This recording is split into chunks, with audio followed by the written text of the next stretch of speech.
team performance, and everyone will be pretty, I imagine, shocked after that. 2-1 up at half time. Wouldn't have seen that coming. Yeah, of course. I mean, it's disappointing to throw the lead away twice at home. And it's a deflated changing room in there, because for 65 minutes I thought there was only one team in it. It's really poor goals from our point of view that we've conceded. Obviously, your job is to score goals rather than to stop them, but I suppose there's a collective responsibility, isn't there? You go forward as a team, you go back as a team, you defend as a team. Yeah, of course. Of course, it's a team thing. Can't just turn around and point the finger at defenders. All goals originate from somewhere, and obviously conceding those type of goals at home is disappointing from a collective point of view. First half, it was very good, and you opened the scoring. Talk me through it. Yeah, I've just Russ is he's done well. He's got his body in front of their man, and I've just spun off the defender, took a touch, and used the outside of my right foot and just slid it across the goalkeeper. So it's a great striker's goal from my point of view, but it was all for nothing in the end, I suppose. What could that mean though for you? Because it's your first goal for a while. Does that just sort of give you a little bit more faith, a bit more confidence? Yeah, of course. I mean, it's my first start of the season, my first 90 minutes of the season. So pleased from that point of view, and obviously to get a goal as well, get off the mark for the season makes a big difference for a striker. How tough has it been, sort of getting 10-15 minutes here and there off the bench? Yeah, it's been horrible. It's not been nice. I'm 28 years old now, and I want to be playing games. I don't want to be sitting on the bench. But whenever I'm given 10-15 minutes here and there, I've just got to go on and work hard, and hopefully a chance will come my way. And I was given a chance tonight, and I've got a goal. So it's just a little reminder to the manager that I'm not finished here yet. And did you feel sharp out there? Yeah, for the first hour, I think the whole team looked sharp. The whole team looked great.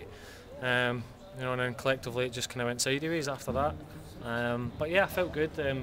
I'll naturally be a wee bit stiff tomorrow with that being my first 90 minutes of the season. So, but no, I enjoyed it up till 60-65 minutes. And work obviously to do for Wimbledon on Saturday, and presumably there'll be a few people with points to prove. Yeah, of course. We'll be looking to go there defensively and be solid. We conceded 4 there last year as well, so that should be a little wake-up call for us if tonight wasn't already that. That we need to go there and be solid and get 3 points from the game. Good man, thank you. Cheers, Darryl. Have you been knocking on the manager's door? Because, like you said, you haven't started a game yet until tonight. But when you have played, you scored goals for Cheltenham since you came here. Yeah, I think he's probably a bit sick of the sight of me, to be honest. I've constantly been at his door, but I just want to play football. I just want to play games. When you're sitting on the bench, it's frustrating. But Sean's been fantastic. He's been scoring goals for fun, and we was playing one up front and Sean on fire, then it's difficult to get in. So, but yeah, I'm just desperate to play football.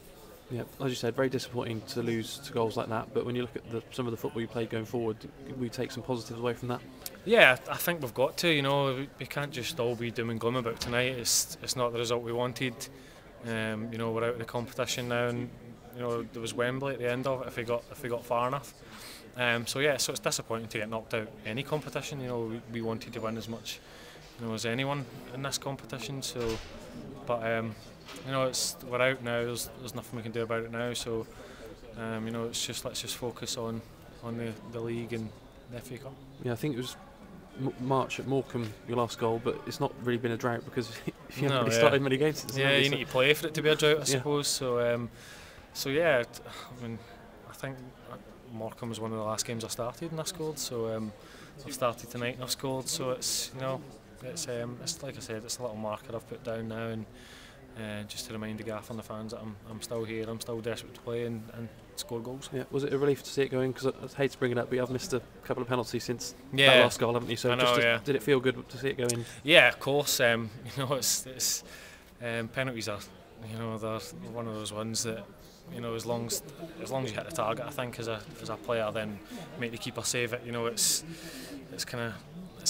makes it a little bit better. It's still a miss at the end of the day, but yeah, missing 2 penalties on the bounce, and confidence was a bit low. Obviously, not starting games and stuff like that kind of knocks your confidence as well. But you know, hopefully that goal tonight, hopefully that'll give me a right good boost that I probably need, to be fair. Yeah, you think you're giving yourself a good chance for starting on Saturday? I don't know. I've no idea what the manager's doing. You know, as long as he plays 2 up front, I think I've got a really good chance. And you know, like I say, it's a little reminder to him that I'm still here and I'm not done here yet. And, but if I'm selected on Saturday, I'll do my best to help the team score a goal again. If not, you know, I'm always there on the bench if needed. Yeah. Cheers, Darryl. Thanks a lot. Cheers, guys.